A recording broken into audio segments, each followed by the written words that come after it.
श्री गणेशाय नमः. श्री स्वामी समर्थ. मंडळी, आज आपण 27वा सर्ग वाचणार आहोत. विश्वामित्रांकडून श्रीरामास दिव्यास्त्रांचे दान. ताटका वनात ती रात्र काढून महायशस्वी विश्वामित्र हसतच मोठ्या गोड आवाजात श्रीरामचंद्रांना म्हणाले, महायशस्वी राजकुमार, तुझं कल्याण असो.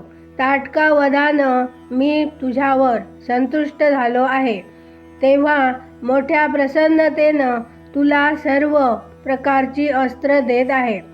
त्यांच्या प्रभावाने तू आपल्या शत्रूवर, मग ते देव, असुर, गंधर्व किंवा नाग का असेनात, रणभूमीवर आपल्या अधीन करून विजय मिळवता येईल. रघुनंदन, तुझं कल्याण असो. आज मी तुला ती सर्व दिव्यास्त्र देत आहे.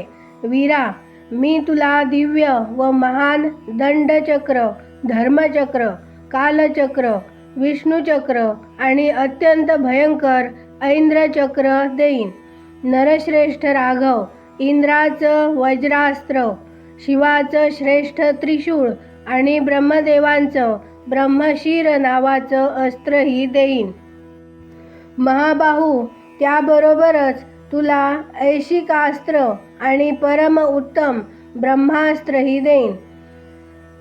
ककुत्स्य कुलभूषण, याशिवाय आणखी 2 अत्यंत उज्ज्वल व सुंदर गदा, ज्यांची नावं मोदकी आणि शिखरी आहेत, ती मी तुला देत आहे. पुरुषसिंह राजकुमार रामा, धर्मपाश, कालपाश व वरुणपाश ही फार उत्तम अस्त्र आहेत. तीही आज तुला अर्पण करतो. रघुनंदन, शुष्क व आर्द्र दोन्ही प्रकारची विद्युल्लतास्त्र आणि नारायणास्त्रही मी तुला देत आहे. अग्नीचे प्रिय आग्नेयास्त्र, जे शिखरास्त्र नावानंही प्रसिद्ध आहे, ते तुला अर्पण करीत आहे. अनघा अस्त्रांमध्ये मुख्य जे वायव्यास्त्र आहे, तेही तुला देत आहे. ककुत्स्य कुलभूषण राघवा, हरिशिरस नावाचं अस्त्र, क्रौंच अस्त्र आणि 2 शक्तीही तुला देत आहे. कंकाल, घोर मुसल, कपाल आणि किंकिणी इत्यादी सर्व अस्त्र राक्षस वधासाठी उपयोगी येतात, ती तुला देत आहे. महाबाहू राजकुमारा, नंदन नावानं प्रसिद्ध विद्याधराचं महान अस्त्र आणि उत्तम खड्गही तुला अर्पण करतो.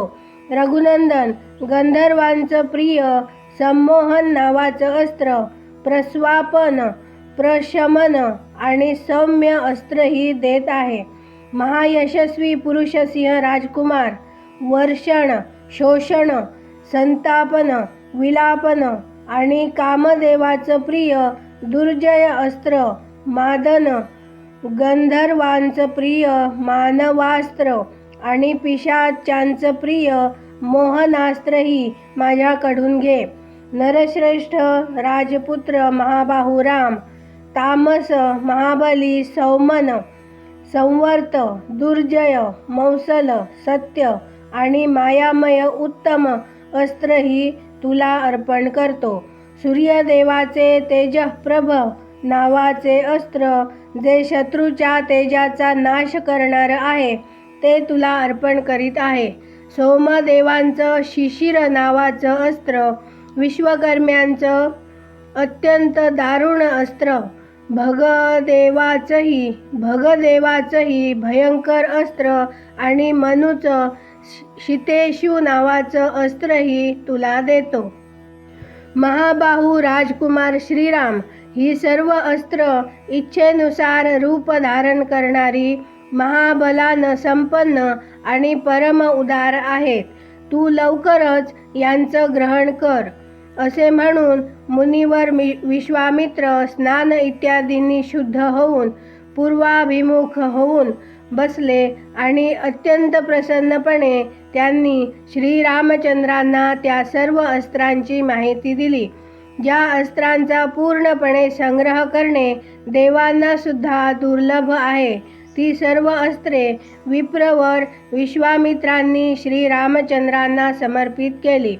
बुद्धिमान विश्वामित्रांनी जपास सुरुवात करताच ती सर्व परमपूज्य दिव्यास्त्रे स्वतः येऊन श्री रघुनाथांच्या जवळ उपस्थित झाली आणि अत्यंत आनंदाने त्यावेळेस श्रीरामचंद्रांना हात जोडून म्हणू लागली, परम उदार रघुनंदन, आपलं कल्याण असो. आम्ही सर्वजण आपले दास आहोत. आपण आमच्याकडून जी जी सेवा करून घेऊ इच्छिता ती सर्व आम्ही करण्यास तयार आहोत. त्या महान प्रभावशाली अस्त्रांचे हे बोलणे ऐकल्यावर श्रीरामचंद्र मनोमन फार प्रसन्न झाले आणि त्यांना ग्रहण केल्यावर हाताने त्यांना स्पर्श करून म्हणाले, आपण सर्व माझ्या मनात निवास करा. त्यानंतर महातेजस्वी श्रीरामांनी प्रसन्न चित्ताने महामुनी विश्वामित्रांना प्रणाम केला व पुढच्या यात्रेस सुरुवात केली. इथे 27वा सर्ग पूर्ण झाला. आता आपण 28वा सर्ग वाचूया. विश्वामित्रांचे श्रीरामास अस्त्राचे संहार विधी सांगणे आणि त्यांना बाकीच्या अस्त्रांची माहिती सांगणे. श्रीरामांचा एक आश्रम व यज्ञस्थानाविषयी मुनींना प्रश्न विचारणे. त्या अस्त्रांचे ग्रहण करून परमपवित्र श्रीरामांचे मुख प्रसन्नतेने फुलून गेले. ते चालता चालता विश्वामित्रांना म्हणाले, भगवान, आपल्या कृपेनं मी ही अस्त्र ग्रहण करून देवांसाठीही दुर्जय झालो आहे. मुनिश्रेष्ठ, आता मी अस्त्रांचा संहार विधी जाणून घेऊ इच्छितो. ककुत्स्थ कुल तिलक श्रीरामांनी असे म्हटल्यावर तपस्वी, धैर्यवान, उत्तम व्रतधारी आणि पवित्र विश्वामित्र मुनींनी त्यांना अस्त्रांच्या संहार विधीची माहिती दिली. त्यानंतर ते म्हणाले, रघुनंदन राम, तुझं कल्याण असो. तू अस्त्रविद्येला सुयोग्य आहेस, तेव्हा ही अस्त्रही ग्रहण कर.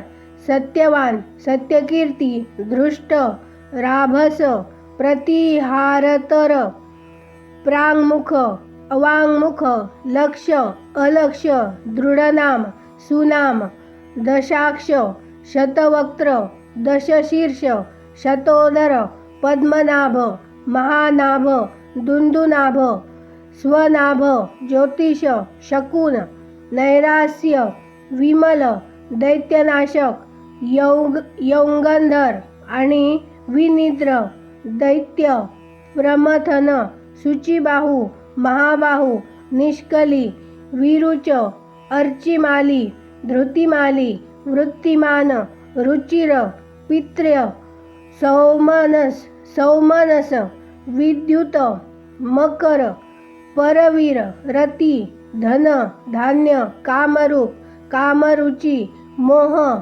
आवरण, जन्मक, सर्पनाथ, पन्नाथ आणि वरुण हे सर्व प्रजापती कृशाश्वाचे पुत्र आहेत. हे इच्छेनुसार रूप धारण करणारे आणि परम तेजस्वी आहेत. तू यांचं ग्रहण कर. तेव्हा फारच चांगलं असे म्हणून श्रीरामचंद्रांनी प्रसन्न मनाने त्या अस्त्रांचे ग्रहण केले. त्या मूर्तिमान अस्त्रांचे शरीर दिव्य तेजाने उजळले होते. ती अस्त्रे जगाला सुख देणारी होती. त्यांच्यातील कित्येक अग्निकणांप्रमाणे तेजस्वी होती, कितीतरी धुराप्रमाणे काळी आणि काही सूर्यचंद्रांप्रमाणे प्रकाशमान होती. ती सर्वच्या सर्व हात जोडून श्रीरामांसमोर उभी राहिली. त्यांनी हात जोडून श्रीरामास गोड स्वरात म्हटले, पुरुषसिंह, आम्ही लोक आपले दास आहोत. आज्ञा करावी, आम्ही आपली काय सेवा करू. तेव्हा रघुनंदन राम त्यांना म्हणाले, आता तर आपण लोक आपल्या इच्छित जागी जा, परंतु आवश्यकतेनुसार त्यावेळेस माझ्या मनात राहून नेहमी मला सहाय्य करीत राहा. त्यानंतर ते श्रीरामांना प्रदक्षिणा करून त्यांचा निरोप घेऊन त्यांच्या आज्ञेनुसार कार्य करण्याची प्रतिज्ञा करून जसे आले होते तसेच परत गेले. या प्रकारे त्या अस्त्रांचे ज्ञान प्राप्त झाल्यानंतर श्री रघुनाथांनी चालता चालता महामुनी विश्वामित्रांना गोड आवाजात विचारले, भगवन, समोरच्या पर्वताजवळच जे हे ढगांच्या समूहांप्रमाणे घनदाट वृक्षांनी भरलेलं स्थान दिसत आहे ते काय आहे? त्याविषयी जाणून घेण्याची मला मोठी उत्कंठा लागून राहिली आहे. हे दर्शनीय स्थान हरिणांच्या झुंडीनी भरल्यामुळे अत्यंत मनोहारी दिसत आहे. नाना प्रकारचे पक्षी आपल्या मधुर शब्दांनी या प्रदेशाची शोभा वाढवित आहेत. मुनिश्रेष्ठ, या प्रदेशाच्या या सुखमय परिस्थितीवरून असं समजतं की आता आपण त्या रोमांचकारी ताटका वनातून बाहेर पडलो आहोत. भगवन, मला सर्व काही सांगा. हा कोणता आश्रम आहे? भगवन महामुने, जिथे आपला यज्ञ चालला आहे, जिथं ते पापी दुराचारी ब्रह्महत्यारी दुरात्मा राक्षस आपल्या यज्ञात विघ्न आणण्यासाठी येतात आणि जिथे मला यज्ञाचं रक्षण व राक्षसांच्या वधाचं कार्य करायचं आहे, त्या आपल्या आश्रमाचा कोणता बरं प्रदेश आहे? ब्रह्मन, मुनिश्रेष्ठ प्रभू, मी हे सर्व ऐकू इच्छितो. इथे 28वा सर्ग पूर्ण झाला. मंडळी, ही रामकथा वाचत असताना अक्षर लहान असल्याने आणि काही वेळा ती पुसट दिसत असल्याने नजर चुकीमुळे एखाद्या वेळेस उच्चार मागे पुढे किंवा चुकीचा झाला असल्यास श्रोते हो, तुम्हा सर्वांची क्षमा मागते. आमचा व्हिडिओ आवडल्यास व्हिडिओला लाईक करा, शेअर करा आणि आमच्या सिया महाबळ या यूट्यूब चॅनलला सबस्क्राईब करा आणि तुमचा अभिप्राय आणि सूचना कमेंटमध्ये लिहायला विसरू नका आणि बेल आयकॉनला क्लिक करा. धन्यवाद. जय जय श्रीराम.